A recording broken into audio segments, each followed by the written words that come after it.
그 아이돌 출신이라고. 25년 전쯤에 혜성처럼 나타났다가 혜성처럼 사라진 그런 그룹이 있었어요. 거기에서 메인 보컬을 맡았었고 그룹 이름이 아이돌 걸 때는 이야말로라는 그룹이었고요. 이야말로. 정준교야말로 진짜 최고의 이야말로. 소리 말입니다. 이야말로. 그 어디 음악 프로그램에 나오셨었어요? 그렇죠. 케이블 TV 그런 데도 나왔었고요. 대박이다. 나왔는데 뭐 아무래도 아무도 모르시나요? 맞아요. 제가 한번 찾아보겠습니다. 지금은 잘 나오지도 않고요. 물론 법승뮤직이나 뭐 이런 데 있긴 있어요. 멜로디. 노래방도 있고 큰 의미는 없고 오히려 특이한 이력이시다. 저는 좋은 추억이고요. 오히려 저는 그 이후에 제 음악을 하고 싶어서 20대 후반부터 아니면 중반까지 인디밴드를 했었는데 인디랩을 만들어서 제 음악을 하고 그런 콘서트를 다녔던 게 굉장히 좋은 추억을 남고 그때의 자양분이 지금 영업하는 게 도움이 된다고 생각하고요. 대중 앞에 많이 무대를 경험을 많이 그렇죠, 해보셨으니까 그게 적지 않은 경험이셨을 것 같아요.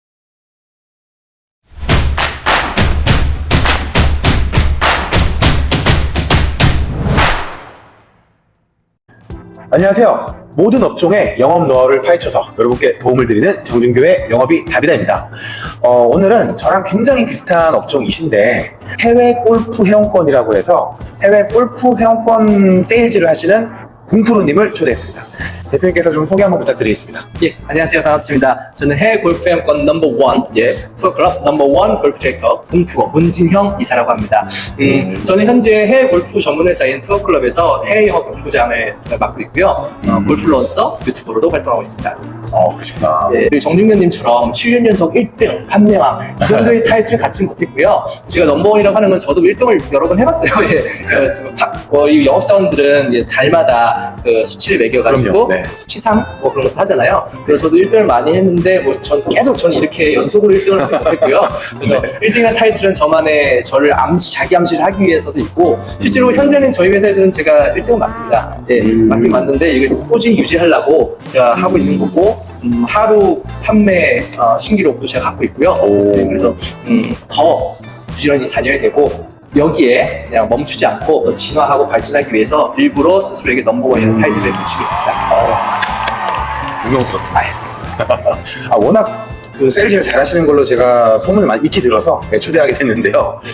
주로 첫 번째 질문인데요. 과거부터 현재까지 어떻게 주로 고객 유치를 하셨을까요? 영업이라는 게 옛날부터 했던 방식이 있고 이렇게 떠오르는 방식이 있는데 저도 요즘은 확실히 온라인 쪽에 치중되어 있고요. 그렇죠. 그러니까 제가 정준교님의 이제 저서 1회 3 그걸 보고 저희 이제 본부원 후배들에게도 이제 선물을 하고 되게 널리 알리고 있는데 그 측에서 대표님도 그러니까 정준교님도 이게 막 분석을 하시잖아요. 본인의 이제 여태까지 히스토리도 하고 어떻게 분배를 봤더니 온라인 비중, 그러니까 인터넷 영업 비중, 소개 비중 이런 것도 이렇게 프로 만들어놨죠. 보고 나도 비슷하구나 여기가 맞아요. 전체적인 대세구나. 그러니까 저도 처음에는 신입사원 때가 완전히 아무도 모르던 맨땅에 헤딩 영업도 많이 했죠. 일부러 시키기도 하죠 회사에서. 그러니까 빌딩 타기라고 하죠. 영업하시는 분들은 아시는데 무작정 한 빌딩 꼭대기부터 밑에까지 내려오면서 찌라시 들고 찌라시 들고 그리고 세게 들고 가다 무조건 초인종 누르고 대표님 계시면 만나뵐 수 있겠습니까? 이렇게 하고 당연히 못 만나겠죠. 안 되면 우체통에 넣기도 하고. 그렇죠. 대부분 이제 많이 했었죠. 그렇죠. 많이 하셨을 거예요. 그런 걸 해보면은 실제로 이게 효과가 별로 없다는 거를 저는 깨닫게 되고 하지만 근성 키우기 위해서 일부러 선배들이 시키기도 하고 멘탈 잡기도 좋고 그렇죠. 저 스스로도 한번 도전해보자. 하지만 이왕이면 안 했으면 좋겠습니다. 솔직히 지금 요즘 시대에 맞는 영업 스타일은 아닌 것 같아요. 솔직히 말도 그런 스타일로 하는 조직도 있겠지만 해외 골프 회원권을 구매하시는 분들은 주로 이제 중소기업 대표님들 그리고 전문직 종사자분들 그래서 50대에서 60대 분들이 제일 많거든요. 근데 50대, 60대 분들도 인터넷에 굉장히 능숙하게 하시는 분들이 많기 때문에 처음엔 블로그를 시작하게 됐고요. 당장은 큰 소득이 없겠지만 블로그는 아카이브처럼 쌓이는 창고처럼 될 거기 때문에 나중에 1년 뒤, 2년 뒤 내 블로그가 계속 글들이 쌓이면은 분명히 달라질 것이다. 그래서 지금이라도 시작하자 해서 저는 처음 입사하고 한 2개월부터 시작을 했고요. 그리고 당시에 많이 하지 않았던 밴드 영업을 했어요. 네이버 밴드 하실 거예요. 네이버 밴드는 사실 제가 개인적으로 좀 관심이 많은데 밴드를 어디 가입을 하시는 거예요? 그렇죠. 밴드에 가입해서 활동하는 것도 있고 만들어서?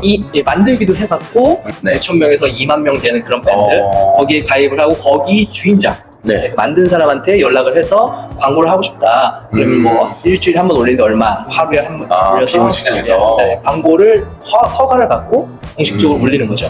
밴드가 많이 지금 하향세입니다. 예. 옛날에 카페라든지 네네. 카페와 밴드는 많이 하향세로 바뀌었다. 저는 그렇게 피부로 느끼고 있고요. 오프라인 영업 같은 경우도 골프 박람회, 그거 뭔지 알고 있어요.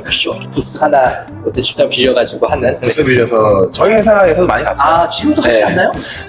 예전만큼은 빈도수가 많진 않은데 그래도 나오니까 가겠죠? 그렇죠. 네, 가는 분들이 있어요. 네. 그리고 또 현장에서 느끼는 맛이라는 게 있긴 있어요. 또 이렇게 있어서 근데 그렇죠. 그 부스도 이제 저나 저희 본부원들 팀원들이 같이 참여 많이 했었고 인도 연습장, 골프 연습장, 스크린 골프장 중에 대형으로 하는데 그 사장님한테 찾아가서 브로셔와 배너를 넣고 뭐 무료로 해줄 수 있으면 좋죠 당연히. 근데 무료로 선뜻 해주신다는 분도 계시지만 뭐 약간 돈을 원하시는 분도 있고 그러면 한 달에 얼마 비용을 내고 이렇게 하는 경우도 있고. 스크린 골프장이 제가 그 배너들이나 이런 거를 조그마한 거 판넬 같은 거 많이 봤어요. 근데 거기서 전화가 와요? 궁금했어요. 오긴 와요. 오긴 오는데 진짜로 와요 전화가? 예, 저도 많이. 근데 빈도가 굉장히 적죠. 그렇죠. 한정된 공간이니까. 네. 또 자주 오는 회원들 수가 뭐 550에서 100명 사이로 치면은 누가 한 명이 가입하면 소문이 나잖아요. 그래서 확장성, 닫혀진 공간 내에 회원들끼리 확장성 때문에 한 명이 입회를 하면은 이제 연결고리가 생길 확률이 높죠. 다른 데보다는. 그렇게 보는 기대감인데 사실 그것도 요즘 이렇게 폭발적이라고 할 수는 없어요. 인정하게. 저는 개인적으로 오프라인을 안 해요. 예, 최근에도 보고 깜짝 놀랐는데 어느 순간 지금 업계 7년째 1위신데도 오프라인을 완전 이제 오프라인은 저는 사람을 만나는 그 모임과 저를 알리는 영업을 하지 약간 어디 배너를 깐다거나 이건 또 도움이 될 수 있는데 그 제 표 보셨잖아요. 확률이 굉장히 희박해서 거기를 아예 하진 않고 저는 온라인 쪽에 투자라든지 힘을 많이 쏟고 있죠. 맞아요. 그렇지 않아도 제가 두 달 전에 정준견님한테 저희 조언을 구했거든요. 저도 새로운 홍보체를 계속 찾고 실험을 하는데 KTX 잡지라든지 회사에 하시는 분이 계셔가지고 지금도 하고 계세요. 그러니까 거기서도 말씀을 하신 게 있었어요. 측에서도. 그리고 뭐 비행기, 뭐 항공사 잡지라든지 이런 걸 또 새롭게 실험을 해보려고 제가 조언을 구한 적이 있었어요. 근데 또 정준교 대표님의 이야기를 듣고 다시 정립할 수 있는 기회가 되었죠. 요즘에는 SNS, 그냥 블로그, 그러니까 온라인 쪽에 뭔가를 하는 게 되게 맞는 것 같아서 저는 개인적으로. 인스타도 하세요? 네, 인스타도 하고 있죠. 뭐 저를 알리는 채널인데 거기서 뭐 적극적으로 홍보를 하기보다는 내가 하고 있는 일이 이렇다라는 거를 많이 알리려고 하는 편이죠. 맞아요. 저도 인스타, 페이북 광고를 뭐 따로 또 하고 있긴 한데 거기는 이제 개인, 저 같은 경우는 예전에 제가 터키하고 유럽에 살 때 뮤지션으로 활동한 적이 있었기 때문에 그 아이돌 출신이라고? 25년 전쯤에 혜성처럼 나타났다가 혜성처럼 사진 그런 그룹이 있었어요. 거기에서 메인 보컬을 맡았었고 그룹 이름이 아이돌 그럴 때는 이야말로라는 그룹이었고요. 이야말로 정준교야말로 진짜 최고의 이야말로 소리 말입니다. 이야말로.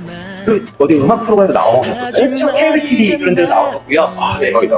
나왔는데 뭐 아무래도 아무도 모르시나요? 제가 한번 찾아보고 있습니다. 지금은 잘 나오지도 않고요. 물론 벅스뮤직이나 뭐 이런 데 있긴 있어요. 멜로디. 근데 노래방도 있고 큰 의미는 없고 오히려 특이한 이력이시다.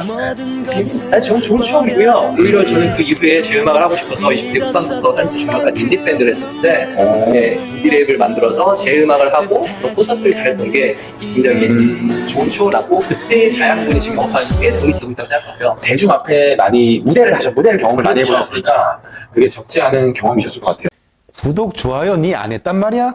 제가 알기로 정준견님도 음악을 하셨고 저는 팀스타 출신이에요. 저는 이제 음악을 했다기보다는 춤과 노래를 좋아해서 오디션을 많이 다녔을 뿐이었죠. 추억이죠. 뭐 지금 제 주객이 40대 후반부터 60대 중반이 제일 많기 때문에 그분들이 인스타그램을 이용하시는 별로 없더라고요. 네, 맞아요. 그리고 페이스북을 하시긴 하시는데 그래서 저도 꾸준히 페이스북, 인스타 홍보를 하고 있지만 그건 단순히 브랜드, 저라는 브랜드를 알리기 위한 수단이지 그걸 통해서 인입되는 TV가 매출로 연결되는 확률은 사실 많지 않습니다. 저는 오프라인도 이것저것 많이 해보시는데 시도는 생각은 하시지만 온라인 쪽에 더 집중을 하고 계신다 말씀이시네요.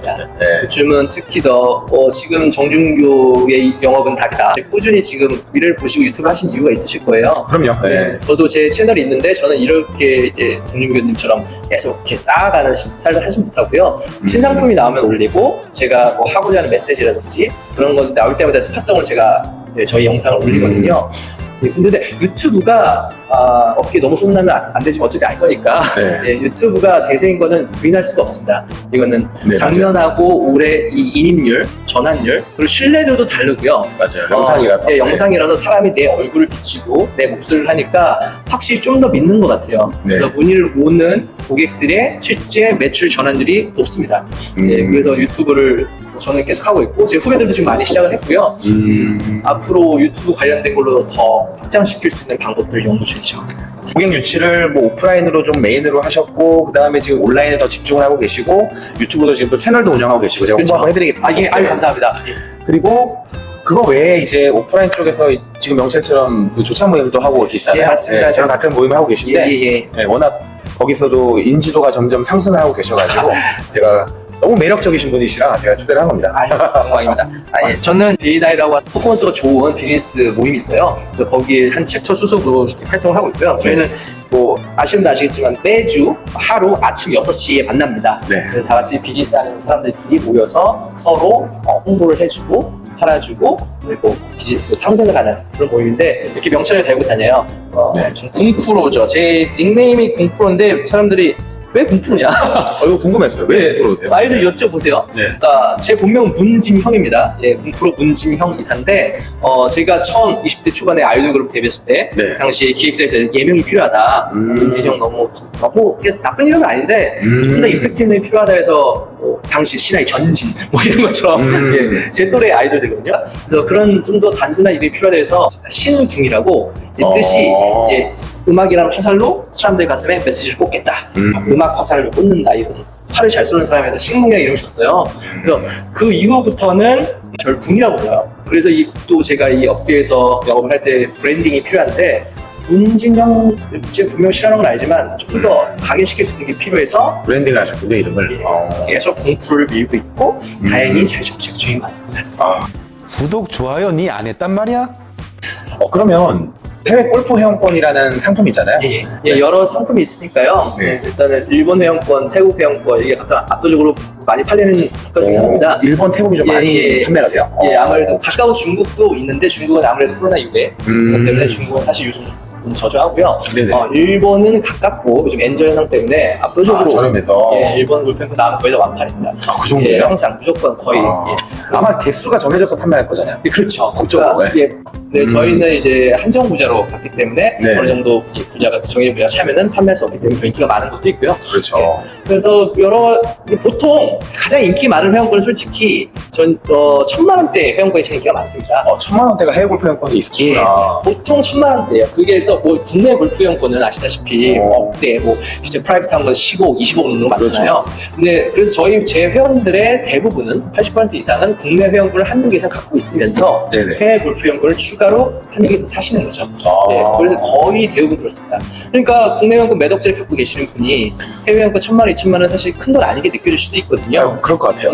그래서 어차피 1년에 한두 번 나가는데 회원권이 있으면은 예약이라든지 부킹 편한 장점이 있고 실제로 회원권을 일반 투어가보다 훨씬 저렴하니까 혜택을 누리기 위해서 제가 정확한 설명을 알고 싶어서 제가 뭐 조금 더 써서 한 2,000만 원짜리 회원권을 샀어요. 그럼 저랑 뭐 우리 배우자 뭐 한 요 정도 2명, 3명 등재를 해서 등재된 사람들이 일본을 갔을 때 거기 골프장과 숙소와 뭐 식사까지 좀 저렴하게 쓸 수 있는 개념인 거죠? 그렇죠. 이게 여러 가지 개념이 있습니다. 회원권 전문가시겠어 잘 아시겠지만 저희는 오히려 이제 요즘 제일 많이 하는 1+3이 제일 많아요. 김영 1+3 정준교 회원이 갔을 때 동반자 3명 다 회원가. 김영 1명에 무기명 3명? 그렇죠. 그렇게 돼요? 대신 김영자가 꼭 가야 돼요. 김영자가 꼭 가야지만 김영자가 안 가면 이 회원 대우를 아예 못 받는 거고 이런 케이스가 보통 요즘 1,300만 원에서 1,800만 원 사이 이게 제일 많이 형성되어 있고요. 그리고 이제 무기명 회원권 아예 정준교 회원이 안 가도 빌려주기만 해도 주변 사람이 갈 수 있는 무기명 회원권 이거는 남발하면은 부킹이 안 됐을 때 발생할 수 있겠죠. 그래서 한정부자로 더 받게 되고 가격이 더 비쌉니다. 이거는 2,500에서 3,000만 원 이상 그럼에도 저는 되게 저렴하게 느껴지는데요? 그렇죠. 그러니까 단순 계산했을 때 국내 회원권하고 비교하면은 물론 국내 회원권 시장이 뭐 거품이 있는 걸 수도 있고 그 회원권이 근데 해외 회원권은 아무래도 이 시장 자체에 이제 진짜 열린 게 별로 안 되고요. 일본은 이미 차근차근 되어 있는 게 있었지만 일본은 골프 수요가 지금 다 하향 사업이 됐기 때문에 그렇죠. 한국이라든지 그런 사람들이 돈 재력 있는 분들이 일본 골프장에 인수하는 경우가 굉장히 많고 현지 골프장을 갖고 있는 일본 골프 회장들도 이거를 국내 수요는 안 되니까 외국 사람들한테 우리 거를 팔아서 해야겠다 하니까 가장 옆에 있는 나라 한국, 골프를 가장 사랑하는 나라 한국. 그래서 한국 사람들이 일본 골프장을 먹여 살리고 있죠. 그 정도 상황이 됐구나. 한 2, 3년 전 얘기인데 제가 태국에 있는 골프 회원권을 이제 한참 열심히 분양하고 이제 판매하고 있었을 때였습니다. 그래서 어떤 대표님을 주기적으로 꽤 연락을 많이 오셔서 이분은 정말 관심이 많으신 것 같다. 그래서 계속 연락드리고 찾아뵙기로 했죠. 네. 근데 저는 보통 미팅을 갈 때 계약금을 받고 가거든요. 일반적인 경우는 그러니까 보통 1,200만 원, 1,200만 원에서 10% 정도? 이 정도면은 사실 뭐 충분히 뭐 낼 수 그렇죠. 있을 만한. 그렇죠. 네. 그래서 보통 100만 원에서 150만 원 정도 사이에 계약금을 받고 저는 미팅을 찾아가요. 그래야 이제 캔슬되거나 노쇼 현상도 없어지고 해서. 네. 그래서 근데 이분은 찾아갔는데 갈 때 계약금을 입금해달라고 했더니 네. 돈을 거의 다 입금을 해버리신 거예요. 그러니까 예를 들어서 상품이 당시 뭐 1,200만 원짜리였다면 1,320만 원 부가세 포함, 네네. 1,320만 원인데 1,200만 원을 입금하시는 거죠. 네네. 계약금 100만 원이나 120만 원 입금하면 되는데 그래서 희한하다 이분 다 입금하셨네? 저는 아예 완납을 하시든가 희한하게 120만 원을 빼고 1,200만 원 정도 입금하셨단 말이에요. 네. 어쨌든 뭐 이건 거의 계약이 완납받기 10분 남았으니까요. 네. 완납됐구나 하고 이제 가서 계약서를 작성하고 당시 저희 회사에는 이제 프로모션으로 입회하신 분이 추천서를 써서 자기 지인이 추천하시는 그 분들도 입회를 하시면 추천하신 분에게 약간 추천인 혜택 같은. 네, 베네핏을 드리는 그런 게 있었어요. 그래서 추천서를 따로 받고 지인 연락처 성함을 받았죠. 그리고 계약서 사인 다 하고 그러고 하셨는데 갑자기 대표님 제가 입회를 돈을 입금하셨는데 아까 보니까 10%를 입금 안 하셨더라고요. 내가? 그러면서 다 입금한 것 같은데? 아니다 대표님 부가세를 입금 안 하셨어요. 그랬더니 부가세를 왜 내? 이런 식으로 나오시는 거죠. 그래서 사업을 오래 하신 분이신데도 개념을 좀 잘못 생각하신 건지 나는 그냥 회사 생각해서 필요 없고 그냥 개인으로 할 거니까 부가세 빼줘. 나 이거만 입금할 거야. 이런 식으로 나온 거죠. 그렇죠. 그래서 아니면 대표님 제가 개인적으로 할 수 있으면 이렇게 해드리겠지만 나중에 따로 어떤 다른 식의 베네핏 제가 드리는 방편이 있어도 입회금만은 정확하게 입금해 주셔야 제가 뭘 서비스 해드리든 할 수가 있습니다. 그랬더니 이제 이분은 되게 다혈질인 스타일인지 모르겠지만 자기 맘대로 자기가 계획했던 스타일에서 안 되니까 급 발진을 하시면서 계약서를 찢어버리시더라고요. 그 자리에서. 계약서를 찢었다고요? 예, 정말 깜짝 놀랐어요. 그랬더니 안 해요. 필요 없어. 칼같이. 그 순간 저도 이게 뭐지?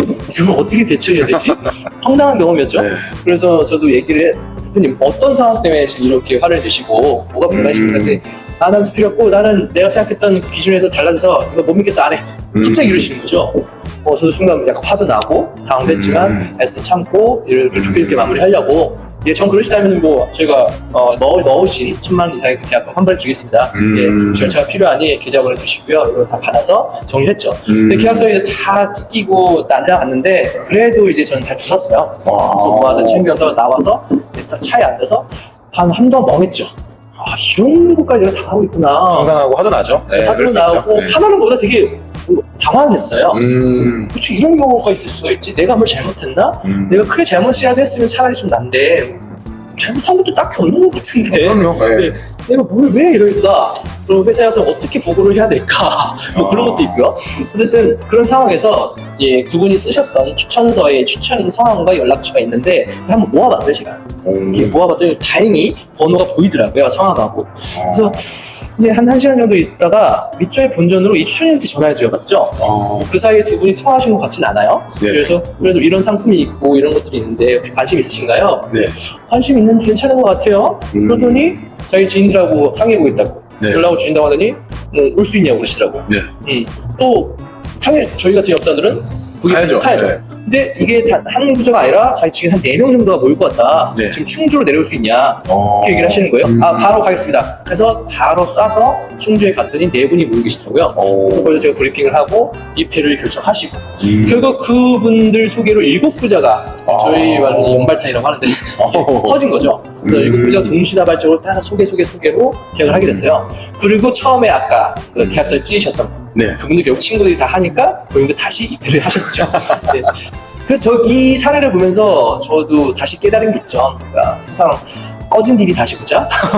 끝날 때까지 끝난 게 아니다. 뭐 이런 표현. 밑줄 본전으로 옆에 있는 분에게 연락을 했는데 그분 통해서 어떻게 좋게 결과가 나고 소개까지 다시 연결이 되는. 어쨌든 포기하지 않아서 계약이 많이 나온 재밌는 사례이시네요. 예, 맞습니다. 그런 경우가 있고요. 사람 일은 네. 모르는 거고 행운도 계속 그래도 두드린 자에게 나온다고 생각하고요. 네, 맞아요. 네, 그게 좋았죠. 이게 그 멘탈이 되게 중요한 것 같아요. 만약에 그 본부장님이 아닌 다른 영업사원이 그 똑같은 상황을 받았으면, 겪었으면, 싸우는 사람도 있었을 거고, 눈 마주치고 죽지도 않고 그냥 나가는 사람도 있었을 거예요, 분명히. 네, 그럴 수도 예. 있을 거예요. 근데 이거는 또 제가 네. 추가하는 기본적인 저희 캐릭터하고 비슷한데, 정준교 우리 팀장님도, 정준교님도 팀에서 보시면 메모 습관을 굉장히 디테일하게 쓰신다는 네, 그 맞아요. 부분을 제가 인상 깊게 봤어요. 저 같은 경우도 그러니까 메모 광이거든요. 그래서 어떤 자료가 뭐 비슷한 흔적들이 남았을 때 그걸 메모를 안 하면 못 견디는 성격이에요. 그래서 어느 상황에서 몇 월 며칠 무슨 상황에서 어떤 식으로 얻어진 팁이다. 아마 제가 하는 걸 그렇게 보신 거 아니에요? 거의 저는 깜짝 놀랐어요. 네. 저보다 더 디테일하게 하시는 분도 있는 것 같은데. 저는 전화번호를 저장을 어떤 분은, 그러니까 저는 뭐 어디 메모에 적지 않고 전화번호 그냥 앞에 다 적거든요. 예. 어떤 분은 한 6줄, 8줄도 돼요. 네. 아, 근데 전화번호는 카톡이나 이런 거 할 때는 다 보이진 않잖아요. 카톡은 어차피 전화번호만 찾아서 넘어가면 되는 거고, 아. 전화가 올 때는 이렇게 풀이 다 뜨거든요. 아. 이게 이렇게 움직이면 다 뜨거든요. 그럼 순간에 한 방에 오는 순간 스캔할 수 있게. 그럼요. 네. 아, 그 방법도 네. 있군요. 그리고 저는 예전에는 이거를 엑셀 파일로 정리를 하다가 예. 이 바쁜데 엑셀을 또 볼 시간이 맞아요. 없어요. 네. 그래서 이제 전화번호부 자체에 저장을 해두면, 제가 이제 예를 들어서 뭐 한 2020년에 통화를 했어요. 2020 뭐 오늘이 뭐 01 뭐 01이고 다시 뭐 임팩트가 있는 것만 좀 주로 해놓는데, 맞아요. 네. 한 1년 있다가 다시 21 뭐 0503 예. 다시 뭐 한 2년 있다가 23 이거를 거기다가 다 저장을 해놓는 거예요. 맞지, 맞아요. 제가 임팩트 있는 거 보다 보면은 언제 뭘 물어본지를 기억을 하니까 통화할 때마다 그 얘기를 계속 하는 거예요. 그렇죠. 그러면은 이분은 시간이 지나도 저를 기억할 확률이 높아지니까 그렇죠. 웬만해서는 다른 사람을 잘 안 찾죠. 네. 그러니까 저도 이 방법을 비슷하게 쓰는 게, 네. 저 한 번 컨택한 고객인데 제 이름을 다 저장해 놓고 어느 지역에 사는지도 저장해 놓으니까. 사소한 거 다. 예.